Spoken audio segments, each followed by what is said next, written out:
আসসালামু আলাইকুম, ভালো আছেন বিবিজান? ভালো। সালামের উত্তর দেয়া সুন্নত বিবিজান, উত্তরটা দেন। ওয়ালাইকুম আসসালাম। 3 দিনের কথা বলে কতদিন থেকে আস? আমি তো ভাবছিলাম তোমার সঙ্গে খুব ঝগড়া করবো আসার পর, কিন্তু তোমাকে দেখে তো আমি ঝগড়ার কথা ভুলেই গেছি। সব আল্লাহর ইচ্ছা। কি হয়েছে তোমার? নিশ্চয়ই কোনো কারণ আছে। কারণটা বলো। মুসলমান হিসেবে 5 ওয়াক্ত নামাজ আদায় করা ফরজ। জানি তো।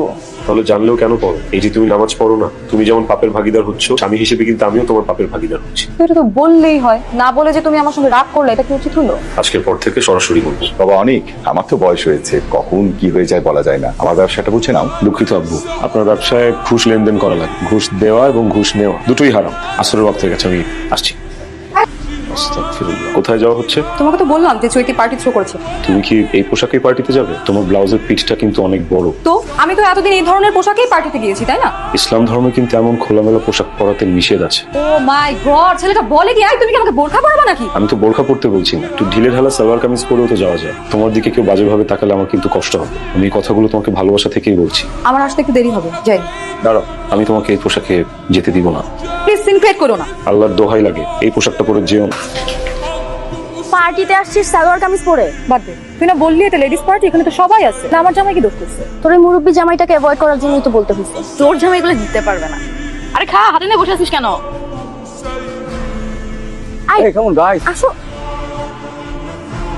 সামিরা, এই, সমস্যাটা কি তোমার? এই রাত বিরাতে ডাকতেছো কেন তুমি আমাকে? বাইরে আলো জ্বলে গেছে, আমি নামাজ পড়ে আসলাম। রাত কোথায় পেলে? এটা তোমার জন্য রাত না হতে পারে, কিন্তু এটা আমার জন্য রাত। তুমি যাও তো প্লিজ, তোমার কাজে যাও।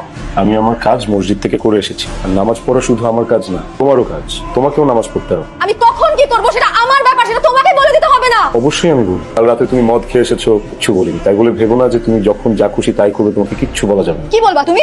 মারবা আমাকে? প্রয়োজন হলে স্ত্রীকে সঠিক পথে আনতে যদি মারা লাগে, সেটাও করবে। তুমি আমার বাড়িতে থেকে আমার গায়ে হাত তুলবা? মারো, মারো আমাকে। শিক্ষিত আনকালচার খ্যাত। আব্বু, আব্বু প্লিজ তুমি অনেককে থামাও। ধর্ম নিয়ে বাড়াবাড়ি করতেছে, সবকিছুর মধ্যে ধর্মকে টানতেছে। আমার সব স্বাধীনতা কেড়ে নিছে আব্বু, আমার লাইফটা একদম জাহান্নাম বানাই দিছে। অনেকের মধ্যে তো আমি খারাপ কোনো কিছুই দেখছি না। ও যা করছে বলছে সেটা তো তোর ভালোর জন্যই বলছে মা। একটু আগেও আমার গায়ে হাত তুলছে। তোর কারণেই ও গায়ে হাত তুলতে বাধ্য হয়েছে। একটা কথা ভুলে যাস না, অনেক কিন্তু শুধুমাত্র তোকে ভালোবেসে ওর বাবা মা ছেড়ে ধর্মান্তরিত হয়েছে। আমরা কিন্তু ওকে জোর করে মুসলমান করেছি। এখন তোকে ইসলামের প্রকৃত রাস্তায় আনার জন্য ও দিনরাত পরিশ্রম করছে। আমি বলি কি, তুই ওর কথা শোন।